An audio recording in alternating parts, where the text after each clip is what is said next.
lembar mah, 3 lembar mah sehari baca Al-Quran. Karena apa? Nabi dawuh man qara al-Qur'an wa amila bima fi, siapa orang yang membaca Al-Quran wa amila bima fi, dan dia amalkan isi kandungan daripada Al-Quran. Al-Quran dibaca kemudian isi kandungan daripada Al-Quran yang kita amalkan. Nih kehebatannya, keistimewaannya. Al-basallahu walidayhi tajan yaumal qiyamah. Allah akan memakaikan untuk kedua orang tuanya orang yang membaca Al-Quran itu tajan, sebuah mahkota yaumal qiyamah, pada hari kiamat. Jadi ibu bapak kita ya, kita baca Al-Quran, kita baca Al-Quran. Ibu bapak kita, orang tua kita, Allah bakal berikan anugerah, sebuah mahkota nanti pada hari kiamat. Jadi ibu bapak kita akan mendapatkan mahkota kemuliaan pada hari kiamat. Gara-gara anaknya baca Al-Quran.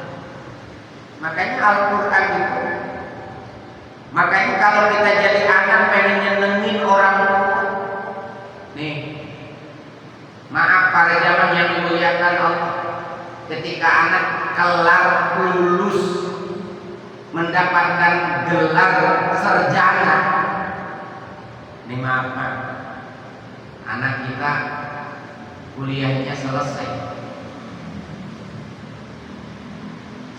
kuliah itu, kemudian ada acara apa namanya, wisuda, untuk mendapatkan gelar S1, S2, S3, sarjana. Kalau S2 master, kalau S3 doktor. Nah, yang jadi orang tua ketika anak memakai toga sebagai simbol kuliahnya telah selesai, saya tanya orang tuanya senang apa enggak? Nah, ini mah anak yang membaca Al-Qur'anul Karim, Allah nanti bakal memberikan kepada kedua orang tua orang yang membaca Al-Quran itu sebuah mahkota pada hari kiamat, di mana dau'u ahsanu media isyamsi fi baitid dunya, itu mahkota cahayanya lebih terang daripada terangnya matahari di dunia. Subhanallah. Makanya saya saranin Pak, senengin orang tua. Kalau hidup di dunia belum bisa nyenengin orang tua dengan materi, karena materi kita terbatas. Ini kadang-kadang kita kepengen selintasan, kalau saya jadi orang kaya kepengen memberangkatin haji orang tua, kan begitu. Selintasan terpikir dalam hati, kalau punya duitnya yang banyak, pengen berangkatin orang tua berangkat umroh, kan begitu. Pengen seneng-senengin orang tua. Tapi pada kenyataannya kan tidak semua orang bisa begitu. Tapi kalau di akhirat nanti anak perlu bisa menyenangkan orang tua. Bagaimana caranya? Baca Al-Quran. Anak yang membaca Al-Quran kemudian dia amalkan isi kandungan daripada Al-Quran, itu orang tuanya telah diberikan mahkota oleh Allah pada hari kiamat. Insya Allah. Orang tua seneng nggak kira-kira?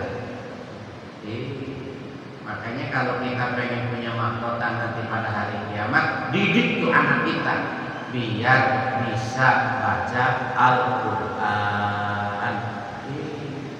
Rugi Pak punya anak yang bisa baca Al-Quran. Rugi, serugi-ruginya benar. Jadi jangan dibuang anak itu kesenangan dunia. pengen HP dibeliin HP, pengen motor dibeliin motor, pengen mobil ke anak dibeliin mobil, boleh.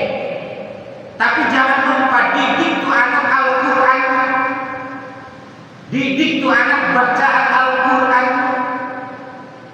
Adibu auladakum bisalasi misalin hubbi nabi. 3 dasar pendidikan kepada anak itu: tanamkan kecintaan terhadap Rasulullah Sallallahu Alaihi Wasallam. Yang kedua, tanamkan kecintaan terhadap keluarga Rasulullah. Dan yang ketiga, tanamkan kecintaan supaya anak cinta dengan Al-Quranul Karim. Ini kewajiban orang tua.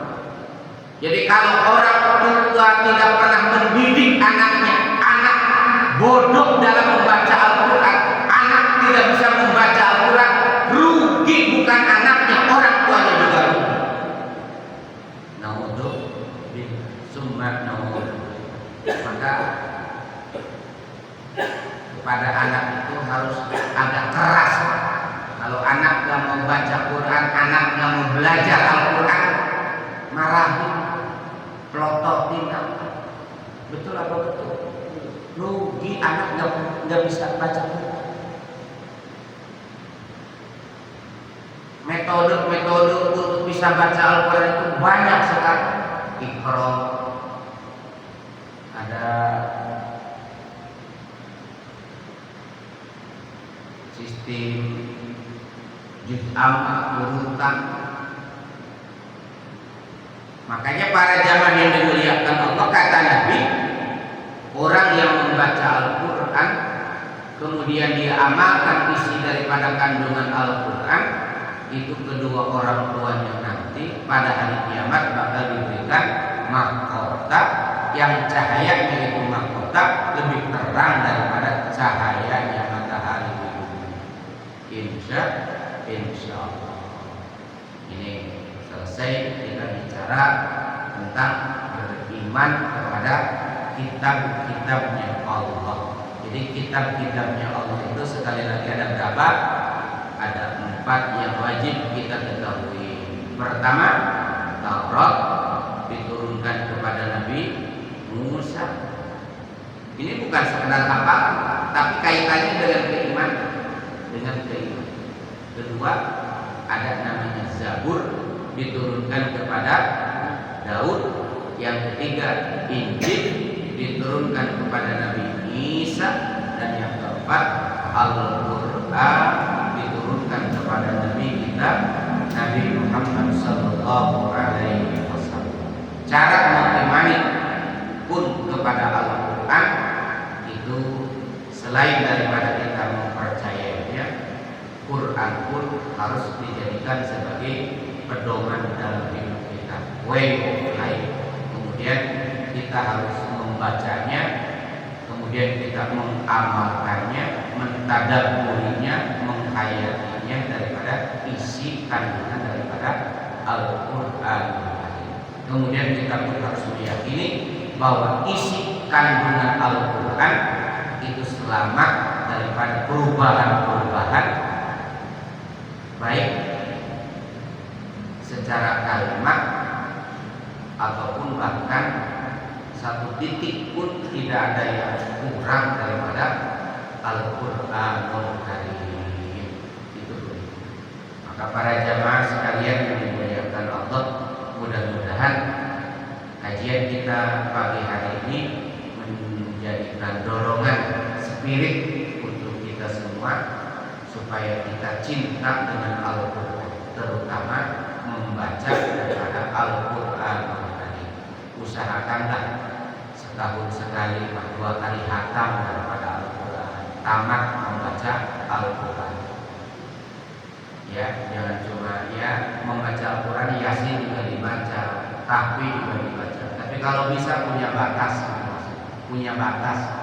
Jadi dalam seumur hidup itu berapa kali kita menghatamkan Al-Quran. Jangan sampai namanya seumur hidup kita nggak pernah sekali-kali acak menghatamkan Al-Quran, rugi. Jadi setahun sekali ataupun setahun 2 kali kita khatam dengan Al-Quran. Insya Allah. Yuk kita makmurkan rumah kita dengan qiraatul Quran, tilawah Al-Quran, bacaan Al-Quran. Ada pertanyaan sebelum itu? Ayo Pak. Assalamualaikum warahmatullahi wabarakatuh.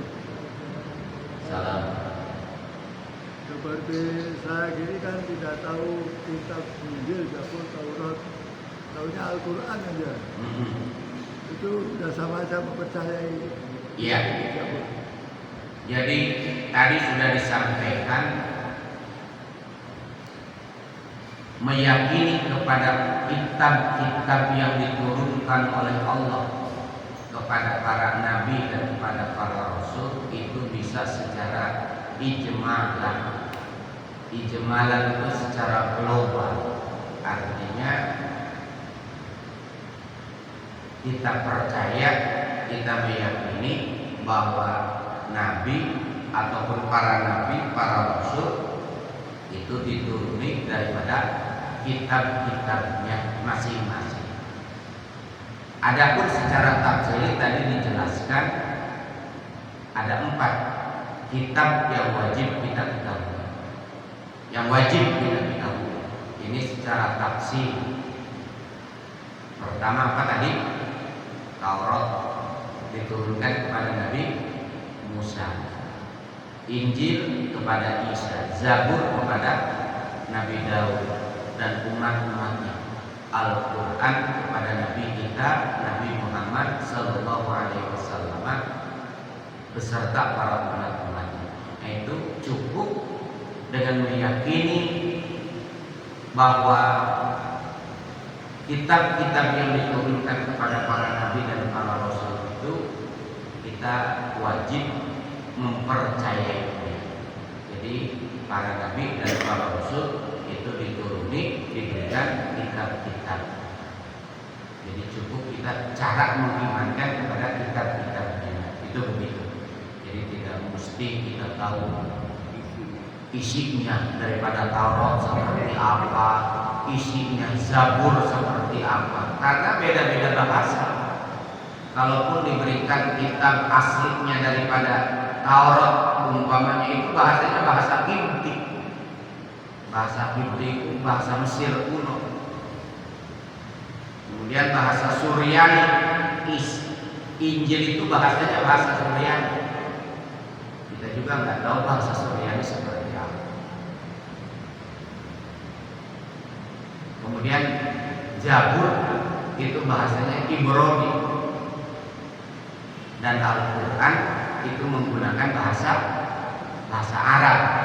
Inna anzalnahu Qur'anan Arabiyyan. Sesungguhnya kami menurunkan Al-Quran menggunakan bahasa Arab, karena memang nabinya nabi dari golongan bangsa Arab.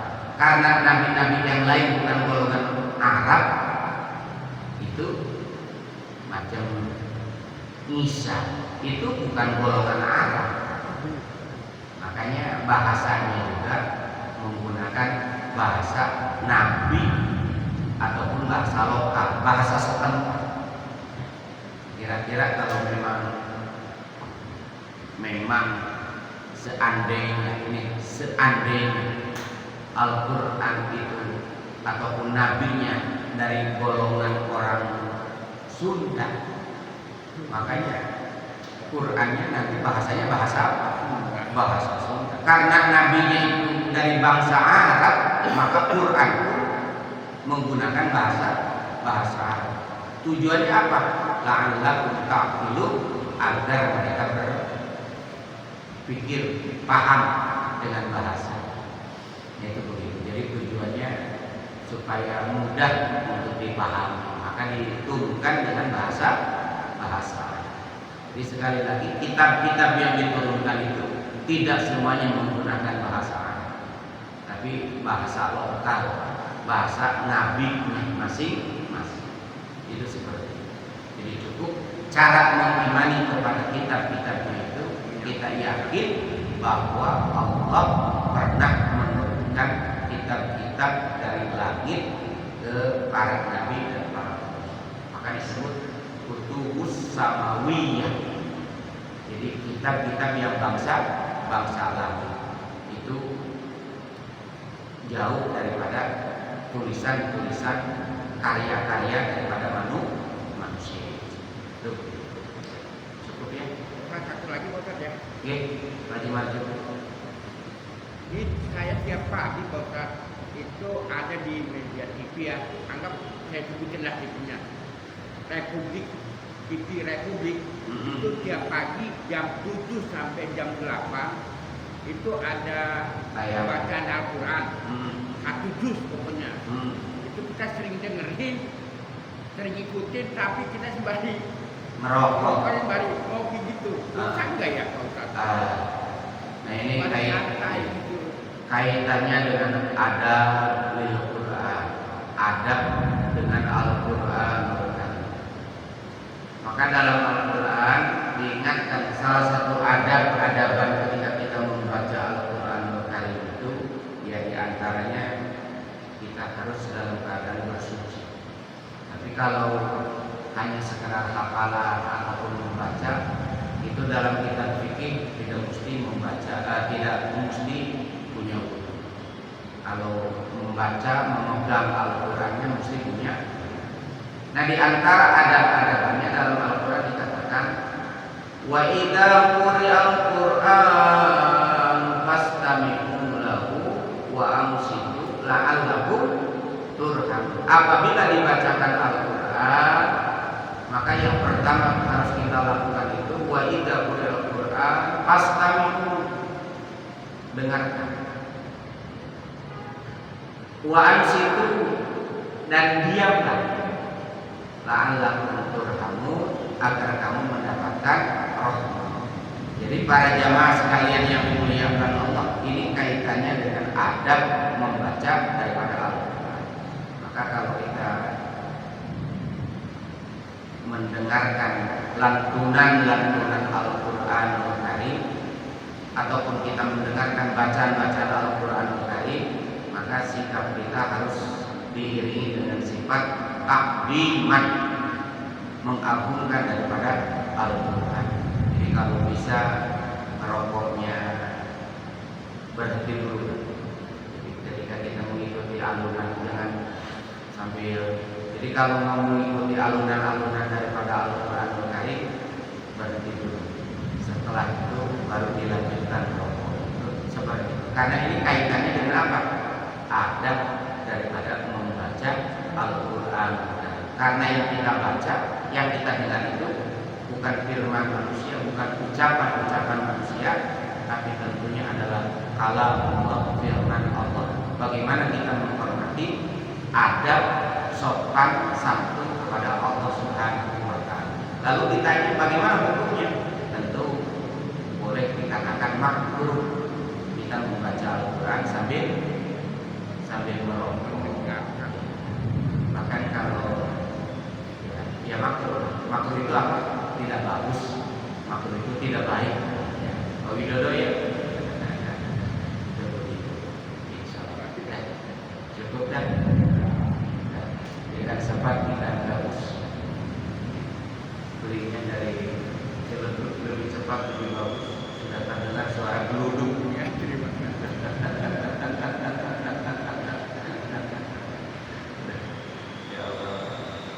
Sudah masuk waktu bukan tuh? Belum. Nah, ini 2 hari diguyur terus ya, alhamdulillah. Ya. Baca Fatihah aja. Mudah-mudahan berkah semuanya. Al-Fatihah. A'udzubillahi minasyaitonir rajim. Bismillahirrahmanirrahim. Alhamdulillahirabbil alamin arrahmanir rahim. Iyyaka na'budu wa iyyaka nasta'in ihdinas siratal mustaqim siratal ladzina an'amta 'alaihim ghairil maghdubi 'alaihim waladdallin. Wa qul ya karim wa qul ya rahman ya dzal jalali wal ikram. Allahumma shalli wa sallim 'ala sayyidina Muhammad fil awwalin wal akhirin. Wa radiyallahu tabaraka wa ta'ala wa sahabati rasulillahi ajma'in. Amin. Amin ya Allah ya rabbal alamin. Bismillahirrahmanirrahim. الشاكرين هب لنا من حمدك وفي نعمه ويكفر مزيدا يا ربنا لك الحمد ولك الشكر كما ينبغي لجلال وجهك الكريم وعظيم سلطانك ربنا تقبل منا انك انت السميع العليم وتب علينا انك انت التواب الرحيم اللهم اجعلنا واولادنا من اهل القران اللهم اجعلنا واولادنا وذرياتنا من اهل القران برحمتك يا ارحم الراحمين اللهم زين اخلاقنا بالقران وحسن اخلاقنا بالقران اللهم زين اخلاقنا بالقران وحسن اخلاقنا بالقران ربنا آتنا في الدنيا حسنه وفي الاخره حسنه وقنا عذاب النار والحمد لله رب العالمين. Assalamualaikum warahmatullahi wabarakatuh.